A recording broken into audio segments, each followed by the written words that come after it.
లో ఉన్నట్టుగా మనకు తెలిసొస్తుంది. ఈ విషయంపై పూర్తిగా మాట్లాడడానికి ప్రస్తుతం ఒకసారి మనం మాజీ సర్పంచ్ అయినటువంటి పల్లె రామచందర్ గౌడ్ గారు అధికార ప్రతినిధి కాంగ్రెస్ వారితోని వెళ్దాం. దాని తర్వాత మనం లక్ష్మీ నరసింహారావు గారి దగ్గరికి వెళ్దాం. సర్పంచ్ మన రామచంద్ర గౌడ్ గారు, ఈ విషయంపై మీరేమంటారండి? మీరు దీన్ని ఎలా విశ్లేషిస్తారు ఈ రోజున తీర్పుపై? అందరికీ నమస్కారం అండి. Yeah please sir. ఈ తీర్పు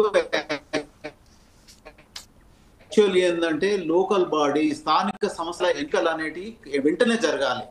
ఇది ఎందుకోసానికి జరుగుతుంది, ఎందుకోసానికి డిలే అవుతుంది అంటే 42% బీసీ రిజర్వేషన్ రావాలనే ఉద్దేశంతో అది జరుగుతుంది అన్నది ఆలోచన.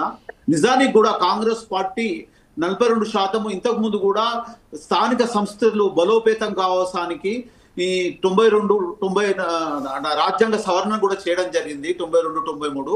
అదే రకంగా స్థానిక సంస్థలకు కూడా ఇంతకు ముందు పాత గతంలో కాంగ్రెస్ పార్టీ స్థానిక సంస్థలకు రాజీవ్ గాంధీ ఆలోచనలో స్థానిక సంస్థలను బలోపేతం చేయాలనే ఉద్దేశంతో ఆ రోజు రాజ్యాంగ సవరణ చేయడం జరిగింది.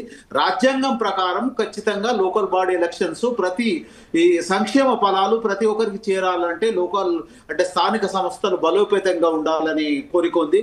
నేను సుమారుగా నేను మాజీ సర్పంచ్గా ఉన్నాను. అప్పుడు సర్పంచ్గా ఉండి సర్పంచ్ కోరం రాష్ట్ర అధికార అధ్యక్షునిగా కూడా పనిచేయడం జరిగింది. స్టేట్ వైడ్ గా కూడా అన్ని గ్రామాలు అప్పుడు అదే ముఖ్యంగా ఉద్దేశం ఏంటంటే స్థానిక సంస్థల్లో బలోపేతంగా ఉంటేనే ప్రతి ఒక్క సంక్షేమ ఫలాలు అనుకోండి పార్టీకి అంటే ప్రభుత్వం నుంచి వచ్చే ఫలాలన్నీ స్థానిక సంస్థలలో నుంచి చెందుతాయి. ఇక్కడ ఇంకో విషయం ఏంటంటే కాంగ్రెస్ పార్టీ అధికారంలో ఉంది, 42% బీసీ రిజర్వేషన్ ఇవ్వాలనే ఉద్దేశంతోనే ముందున్నది. దానికోసానికి ఇంత డిలే అవుతుంది. ఎప్పుడు ఎలక్షన్స్ వచ్చినా కాంగ్రెస్ పార్టీ స్వాగతిస్తుంది. ఎందుకంటే ఈ రోజులల్లా ప్రతి ఒక్కరు కూడా అధికార పార్టీకి రావాలని చూస్తున్నారు. ఎందుకంటే ప్రతిపక్షంలో ఉండాలనే ఆలోచనలు లేదు, ప్రతిపక్షాలు కూడా బలోపేతంగా లేవు. ఎందుకంటే ఏ రకంగా చెప్పాలంటే ఎన్నో స్కామ్లతో ఇప్పుడు బీఆర్ఎస్ పార్టీ ఉంటుందా ఉడుతుందా అనే ఉద్దేశంతో ఉన్నది.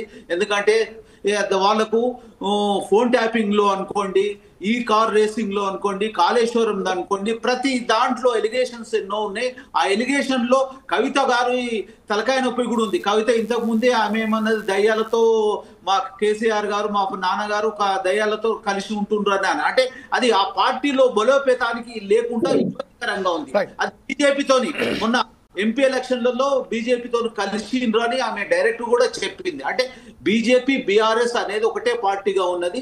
ఆ పార్టీలు రెండు కలిసి వచ్చినా కాంగ్రెస్ పార్టీకి ఎలాంటి ఇబ్బంది లేదు. ఎంపీటీసీ ఎలక్షన్స్ కానీ సర్పంచ్ ఎలక్షన్స్ కానీ ఏ ఎలక్షన్స్ అయినా కానీ పోటీతత్వంలో కాంగ్రెస్ పార్టీ నుంచి ఎక్కువ పోటీ ఉన్నది. దీని నుంచి ఇంకా రెబల్ గా అంటే ఎక్కువ మంది పోటీ చేయడానికి కూడా ముందుకు వస్తున్నారు. ఏదేమైనా కానీ ఆఫ్టర్ ఎలక్షన్ల తర్వాత ఖచ్చితంగా కాంగ్రెస్ పార్టీ మెజార్టీ స్థానాలు 70-80% సర్పంచ్ లో అనుకోండి. ఓకే సార్ రామచంద్ర గౌడ్ గారు, ఇప్పుడు ప్రస్తుతం ఏదైతే ఉన్నదో మనం